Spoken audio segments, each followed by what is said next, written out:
किसी परिवार में एक बालक का जन्म हुआ। धीरे धीरे बड़ा हुआ, 20 वर्ष की आयु हो गई। उसमें कोई दुर्गुण न था, बड़ा सरल था, भोला था। दुर्गुण एक ही था, वो खाता बहुत था। खाने बैठ जाए तो उठता ही नहीं। परिवार के 5 आदमी जब तक भोजन कर लेते तब तक वो खाता ही रहता था। अब ज्यादा खाने वाले से भी लोग परेशान ही हो जाते हैं। एक दिन अडैया रोज की तरह बहुत सारा खाना खा रहा था। आइए देखते हैं क्या हुआ। और खाना लाओ, और खाना लाओ, अभी तो मैंने शुरू ही किया है। बापू, दाने दाने पे लिखा है खाने वाले का नाम। अरे तू तो ये बोल ही मत, तू तो ये बोल कि बोरे बोरे पे लिखा है खाने वाले का नाम। हाँ बापू, सही कहा। ऐसी बात है तो लाओ और खाना। मेरा पेट तो अभी गर्म भी नहीं हुआ ठीक से, अभी तो बहुत खाना है मुझे। बापू लाओ और खाना। अरे मूर्ख, मजाक भी नहीं समझता, कुछ तो शर्म कर। और कितना खाएगा? बापू क्या हुआ, मैं समझा नहीं, आप गुस्सा क्यों कर रहे हो? दिन रात मेहनत करके कुछ कौड़ियां कमाता हूँ, उसमें पूरे परिवार का पालन पोषण करता हूँ। तुझे पाल पोस कर बड़ा किया ताकि तू परिवार का भार संभाल सके, पर तू तो खुद हम पर बोझ बन गया है। जितने 5 लोग मिलकर खाना खाते हैं उसका 2 गुना तू अकेले ही खा जाता है। तेरे खाने के चक्कर में हमारा दिवाला निकल आया है, सारी जमा पूंजी खत्म हो गई है और तू है कि बस खाते ही जा रहा है, खाते ही जा रहा है। अब इससे ज्यादा मैं और नहीं सह सकता। निकल जा, निकल जा मेरे घर से। बापू, बापू मुझे माफ कर दो, कृपया मुझे घर से मत निकालो। तो मैं खाना कहाँ खाऊंगा? मैं कुछ नहीं सुनना चाहता, दफा हो जा मेरी नजरों से। दोबारा अपनी शक्ल मत दिखाना, निकल। इस तरह अडैया के खाने की आदत से परेशान होकर बापू ने उसे घर से बाहर निकाल दिया। अडैया 2 दिन तक बाहर भूखा ही फिरता रहा। उसका कई बार घर वापस जाने का मन किया, पर बापू के गुस्से के कारण वो घर वापस नहीं लौटा। भूखा प्यासा ऐसे ही भटकता रहा। तीसरे दिन उसे रास्ते में घूमते घूमते एक मंदिर दिखाई दिया। वहां अडैया मंदिर के गुरुजी और उनके कुछ शिष्यों से मिला। गुरुजी अपने शिष्यों के साथ बैठकर सीताराम सीताराम का जप कर रहे थे। अब आगे। नमस्ते गुरुजी, आप कौन हो? हम इस मंदिर के सेवक हैं और हमारे भगवान हैं प्रभु श्री राम। बोलो सियावर रामचंद्र की जय। जय। ये सब कौन है और ये लोग क्या करते हैं? हमारे चेले हैं, करते कुछ नहीं, बस भगवान का भजन करते हैं। कुछ नहीं करते मतलब?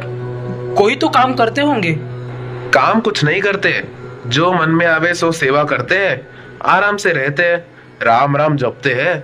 खाने पीने की कोई कमी नहीं है, सुखी है सब जीवन में। यहाँ सबको भरपेट खाने को मिलता है? और वैसे कितने पंगत लगते हैं यहाँ? हाँ हाँ, सबको भरपेट खाने को मिलता है। यहाँ रोज 5 पंगतें लगती है। वाह, क्या मैं सारे पंगत में बैठ सकता हूँ? कोई दिक्कत तो नहीं? दिक्कत तो ना है, पर क्या तुम इतना खा लेते हो? सब आपकी कृपा है महाराज। वैसे मेरा नाम अडैया, क्योंकि मेरी शुरुआत ही 2.5 किलो रोटी से होती है। 2.5 किलो? हे प्रभु, हे हरिनाम कृष्ण जगन्नाथ प्रेमानंद, इतना तो हमारे महिपाल प्रभु 1 महीने में भी नहीं खा पाते। हाँ हाँ ठीक है, कोई समस्या नहीं है। कोई भी हमारे श्री राम के राज्य में असंतुष्ट नहीं रह सकता। ये अयोध्या भूमि है, ऐसी यहाँ राम राज्य में सब लोग बहुत खुशी से रहते हैं। नगरी हो अयोध्या सी, नगरी हो अयोध्या सी, रघुकुल सा घराना हो, रघुकुल सा घराना हो, चरण हो राघव के जहाँ मेरा ठिकाना हो, चरण हो राघव के जहाँ मेरा ठिकाना हो, चरण हो राघव के जहाँ मेरा ठिकाना हो। रुकिए रुकिए, तो गुरुजी आपका ऐसा कहना है कि मैं सारे पंगत में बैठ सकता हूँ और जितना खाना है उतना खाना खा सकता हूँ? हाँ हाँ, कोई दिक्कत ना है। भरपेट भोजन पाओ और राम भजन में मन लगाओ। महाराज कृपया हमें आपका चेला बना लो। हाँ, बन जाओ।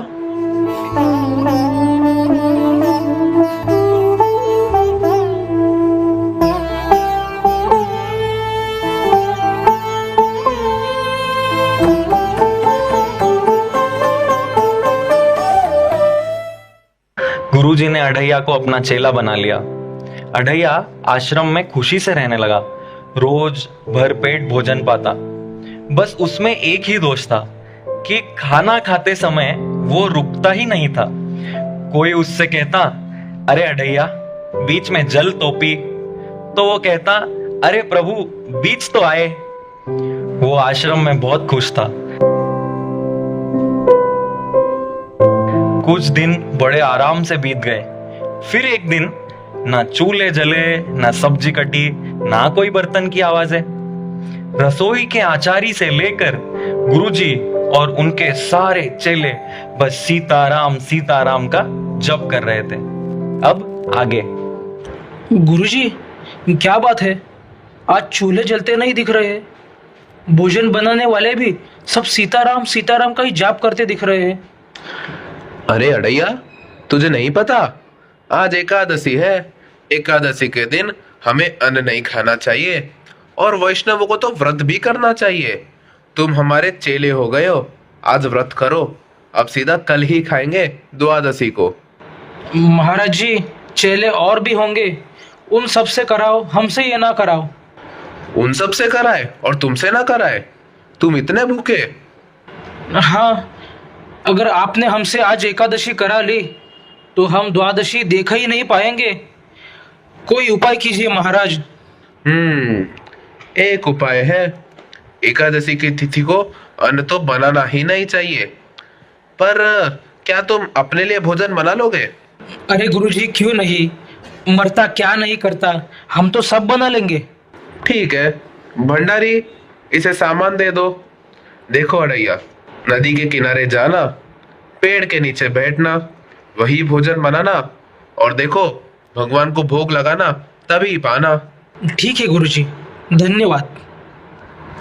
आलू, घी, गुड़, आटा, चावल अढ़ैया ने भंडारी से ले लिया और निकल पड़ा जंगल की ओर। पहली बार भोजन बनाया, बड़ी देर से बना, भूख बहुत लगी थी। फिर याद आया कि भोग भी लगाना है। अब मंत्र उपाय तो कुछ जानता ही नहीं था, तो वो अपने मन से ही प्रभु राम को भोजन के लिए पुकारने लगा। अब आगे। राम आइए प्रभु राम आइए, मेरे भोजन का भोग लगाइए। राजा राम आइए प्रभु राम आइए, मेरे भोजन का भोग लगाइए। राजा राम आइए प्रभु राम आइए, मेरे भोजन का भोग लगाइए। राजा राम आइए प्रभु राम आइए, मेरे भोजन का भोग लगाइए। मेरे भोजन का भोग लगाइए। प्रभु आप क्यों नहीं आ रहे हो? देखो अगर आप नहीं आओगे तो हमारे गुरुजी हमसे नाराज हो जाएंगे। यहाँ पे मेरे पास आचमनी और आरती का सामान नहीं है। याद रखिए आज एकादशी है, जो है यही है। रूखा सूखा भोजन पाइए, नदी का पानी पीजिए और संतुष्ट हो जाइए। आचमनी अर्घान आरती यहाँ यही मेहमानी। आचमनी अर्घान आरती यहाँ यही मेहमानी।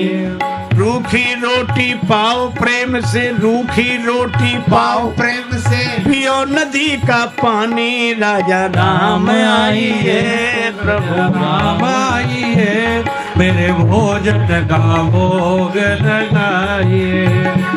राजा राम आइए, प्रभु राम आइए, मेरे भोजन का भोग लगाइए। ओ मेरे भोजन का भोग लगाइए। भगवान आप भूल कर रहे हो। मंदिर में ठाठ है मैं जानता हूँ, पर धोखे में मत रहना। आज एकादशी है, मंदिर से तो हम खुद ही भाग कर आए हैं। भूल करोगे यदि तज दोगे भोजन रूखे सूखे। भूल करोगे यदि तज दोगे भोजन रूखे सूखे। भूल करोगे यदि तज दोगे भोजन रूखे सूखे। एकादशी आज मंदिर में, एकादशी आज मंदिर में बैठे रहोगे भूखे। राजा राम आइए, प्रभु राम आइए, मेरे भोजन का भोग लगाइए। ओ मेरे भोजन का भोग लगाइए। ओ मेरे भोजन का भोग लगाइए। और अढ़ैया ने जैसे ही कहा, बैठे रहोगे भूखे, भगवान इस बात पर बड़े प्रसन्न हुए और भक्त की पुकार सुन प्रकट हो गए।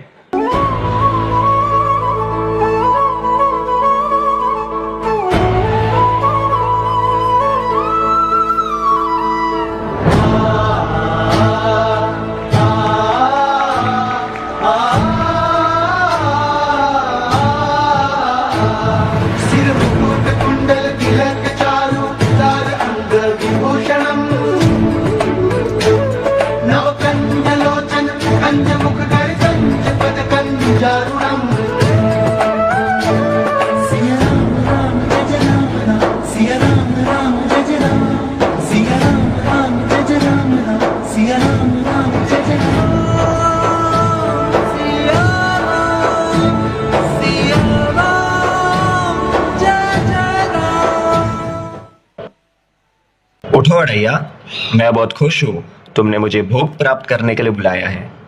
बताओ भोजन में क्या क्या बनाया है। क्या हुआ अढ़ैया, कोई समस्या है क्या?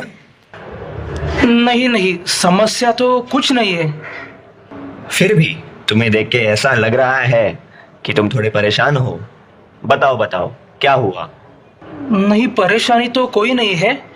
आप तो आराम से भोजन पाइए, अब जो होगा सो होगा। जो होगा सो होगा मतलब क्या हुआ, थोड़ा विस्तार से बताओ अढ़ैया। गुरुजी ने कहा था कि भगवान को भोग लगाना, तो मुझे लगा कि एक आ जाएंगे। यहाँ तो आप दो आ गए। ये आपके साथ कौन आए हैं? ये हमारे भाई लक्ष्मण है। भाई है? सगे भाई है या लगे पगे दूर के भाई है? कौन है? नहीं नहीं, सगे भाई है हमारे, एकदम सगे भाई है। अच्छा, सगे भाई है तो ठीक है, लेकिन नाराज ना होना, एक बात कहे, हमने ठाकुर जी के भोग का ठेका लिया है या ठाकुर जी के खानदान भर का? हाँ, ये स्वागत तो काफी अच्छी तरीके से हो रहा है भैया। मैं तो आपके भक्त से मिलके धन्य हो गया। अरे चलो लक्ष्मण, अब भोजन करते हैं।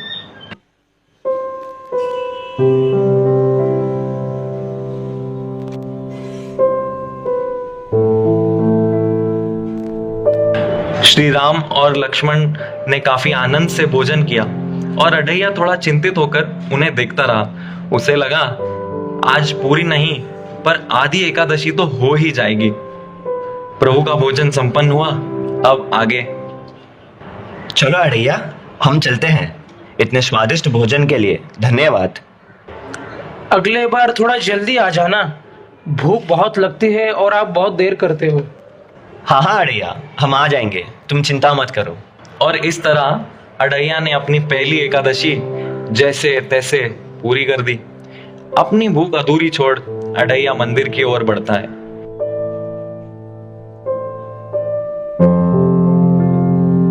फिर अढ़ैया कुछ दिन खुशी से आश्रम में रहता है और फिर अगली एकादशी आ जाती है। अब आगे।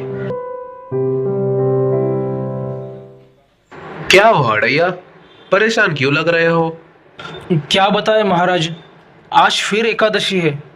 ओ, आज एकादशी है। आज भी जंगल जाओगे? हाँ गुरुजी, जाना तो पड़ेगा। यहाँ कुछ मिलता नहीं है, पर इस बार सामान थोड़ा बड़ा कर दे दो। सामान बड़ा कर दे? पर क्यों? आपने एक ठाकुर जी बोले थे, पर वहाँ 2 आ जाते हैं। लगता है इसका पेट नहीं भरता होगा, इसीलिए बहाना कर रहा है। चलो ठीक है। अरे भंडारी, इसे सामान थोड़ा बड़ा कर दे दो। धन्यवाद गुरुदेव। ज्यादा सामान लेकर मुस्कुराते हुए अढ़ैया जंगल की ओर बढ़ता है। भोजन बनाता है और भोजन बनाकर भगवान को भोग अर्पित करने के हेतु उन्हें पुकारने लगता है। राजा राम आइए, प्रभु राम आइए, मेरे भोजन का भोग लगाइए। राजा राम आइए, प्रभु राम आइए, मेरे भोजन का भोग लगाइए। राजा राम आइए, प्रभु राम आइए, मेरे भोजन का भोग लगाइए। राजा राम आइए, प्रभु राम आइए, मेरे भोजन का भोग लगाइए। मेरे भोजन का भोग लगाइए। भक्त की पुकार सुनकर भगवान श्री राम और लक्ष्मण प्रकट हो जाते हैं, पर इस बार उनके साथ हनुमान जी भी आते हैं। ये देखकर अढ़ैया बहुत परेशान हो जाता है। अब आगे। अड़ैया, क्या हुआ? कुछ नहीं, अब जो होगा सो होगा। आप तो बस प्रसाद पाओ। बात क्या है वो तो बताओ। तुम परेशान क्यों लग रहे हो और ये कौन सी गिनती कर रहे हो? कुछ नहीं, पहले दिन मैंने सोचा 1 भगवान आएंगे, पर 2 आ गए। अब 2 का इंतजाम किया है तो आज 3 आ गए। अब ये किन्ने लाए हो? ये हमारे भक्त है, हनुमान। ठीक है, आप पाओ प्रसाद, पाओ आप प्रसाद।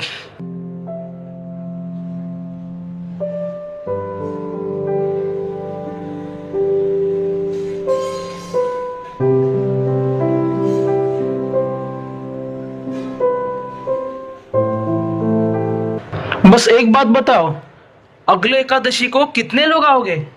अरे आ जाएंगे, तुम चिंता मत करो, हम आ जाएंगे। भगवान प्रसाद ग्रहण करके प्रस्थान करने लगे और इस तरह अढ़ैया की दूसरी एकादशी भी जैसे तैसे पूरी हो गई। अढ़ैया को इस बार भी भरपेट भोजन नहीं मिल पाया। अढ़ैया जंगल से आश्रम की ओर प्रस्थान करता है।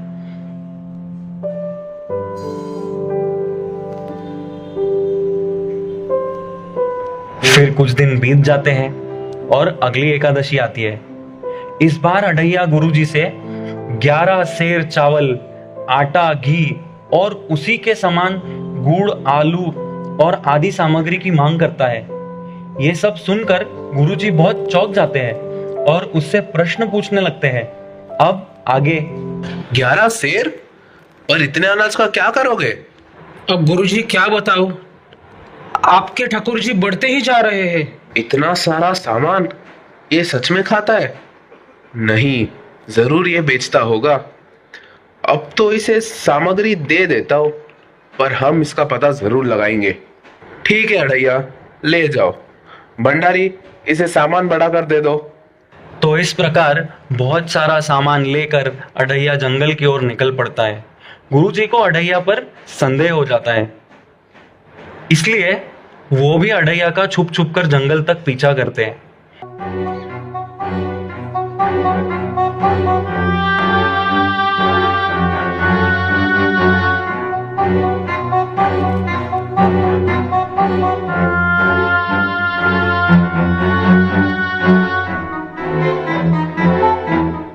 अढ़ैया जंगल पहुंच जाता है, सामान एक जगह रख देता है और इस बार वो चतुराई कर कर भोजन ही नहीं बनाता।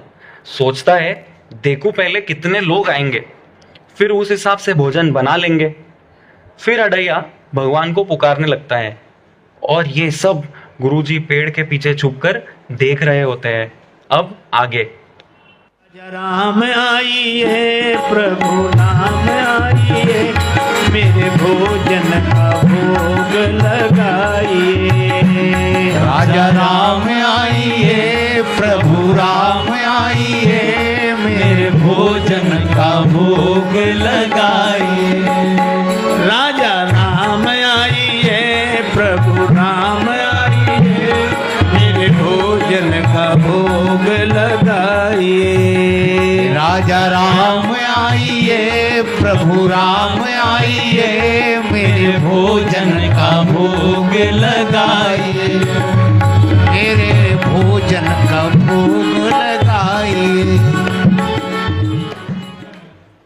मुझे पता था कि आप लोग बढ़ जाओगे, इसलिए मैंने आज भोजन ही नहीं बनाया। लो, अब आप ही बनाओ और आप ही खाओ। अच्छा ठीक है अड़ैया। हनुमान, आज तुम भोजन बनाओ, और अड़ैया तुम ये जगह थोड़ी साफ करके हनुमान का हाथ बटाओ। प्रभु श्री राम की आज्ञा का पालन करने हेतु हनुमान जी भोजन बनाने लग जाते हैं। लक्ष्मण जी भी चौराहा साफ करने लग जाते हैं, पर अड़ैया आराम से पेड़ के नीचे आंख बंद कर कर बैठा ही रहता है। अब आगे। अड़ैया आप तो खोलो। क्यों खोले? अगर हमको भूखा ही रहना पड़े तो हम किसी को खाते हुए भी क्यों देखे? हम नहीं खोलेंगे आंख। हाँ। अड़ैया पेड़ के नीचे उदास बैठा है। गुरुजी छुप छुप कर ये सब देख रहे हैं। उन्होंने देखा कि अड़ैया ने खाना नहीं बनाया और बैठे बैठे अकेले ही बड़बड़ा रहा है। ये प्रसंग गुरुजी को आश्चर्यचकित कर देता है। अब आगे। बेटा आँख खोलो। और ये क्या, भोजन नहीं बनाए? गुरुजी देखो, आपने कितने भगवान लगा दिए मेरे पीछे। मंदिर में तो नहीं हो रही, पर यहाँ हो रही है मेरी एकादशी। भगवान कहाँ पर है? मुझे नहीं दिख रहे। ये क्या, यही तो है। देखो भगवान जी, आप गुरुजी को भी दिखो, नहीं तो मुझे झूठा मान जाएंगे। वो मुझे नहीं देख सकते, मुझे हर कोई नहीं देख सकता। पर ऐसा क्यों? वो मेरे से ज्यादा योग्य है। उन्हें सारे शास्त्रों का ज्ञान है। उन्होंने जीवन भर आपकी सेवा की है। उन्होंने ही मुझे आपको भोग लगाने के लिए कहा था। बिल्कुल, ऐसा हो सकता है कि वो तुमसे ज्यादा योग्य हो। तो फिर आप उन्हें क्यों नहीं दिख रहे? और ऐसा ही क्यों कि आप मुझे ही दिख पा रहे हो? अड़ैया, क्योंकि तुम सरल हो, तुम साधारण हो और तुम में सादगी की भावना है। तुमने अपने गुरु के शब्दों पर भरोसा करके मुझे भक्ति भाव से भोजन ग्रहण करने के लिए आमंत्रित किया है। पर ये देखो, तुम्हारे गुरु को तुम्हारे शब्दों पर भरोसा नहीं है और वे सरल नहीं हैं। बस इतनी सी बात। अभी मैं गुरुजी को बताता हूँ। गुरुदेव, भगवान कह रहे हैं कि आप सरल नहीं हो, इसलिए वो आपको नहीं दिख पा रहे हैं। क्या भगवान ने ऐसा कहा कि मैं सरल नहीं हूं? हे प्रभु, मुझे क्षमा कर दो। मैंने जीवन भर आपकी भक्ति करने का प्रयत्न किया है। हो सकता है मुझसे कोई भूल हो गई हो। कई जन्मों से बुला रहे हो, कोई तो नाता जरूर होगा। नजरों से नजरें मिला न पाऊं, ओ मेरी नजर का कसूर होगा। तुम ही तो मेरे माता पिता हो, तुम ही तो मेरे बंधु सखा हो। कितने ही नाते तुम संग जोड़े, कितने ही नाते तुम संग जोड़े। कोई नाता तो जरूर होगा, कई जन्मों से बुला रहे हो, कोई तो नाता जरूर होगा। जिन्हें भगवान पर भरोसा है और जो सरल है, बस वही भगवान को देख सकते हैं। यही तो है सारे शास्त्रों का सार। ये इतने गहरे वचन तुम्हारे नहीं हो सकते। निश्चित रूप से तुम भगवान को देख पा रहे हो, उनसे बात कर पा रहे हो। ओ अड़ैया, तुमने वो पद हासिल किया है जो देवता और आचार्य हजारों वर्ष के तपस्या के बाद भी प्राप्त नहीं कर पाते। तुम भगवान के सच्चे भक्त हो अड़ैया। हो सके तो मुझे क्षमा कर दो, मैंने तुम पर संदेह किया। मैं तुमसे विनती करता हूँ अड़ैया, मुझे माफ कर दो, मुझे माफ कर दो। ये आप क्या कर रहे हो गुरुदेव? कृपया ऐसा मत कीजिए। इस तरह गुरु को अपनी गलती का एहसास हो गया और जैसे ही उन्होंने अड़ैया से माफी मांगी, प्रभु श्री राम उनसे प्रसन्न हो गए और उनके समक्ष प्रकट हो गए। मैं देख पा रहा हूँ, मैं देख पा रहा हूँ, मैं मेरे प्रभु श्री राम को देख पा रहा हूँ। मैं धन्य हूँ अड़ैया कि मुझे तुम जैसा शिष्य मिला।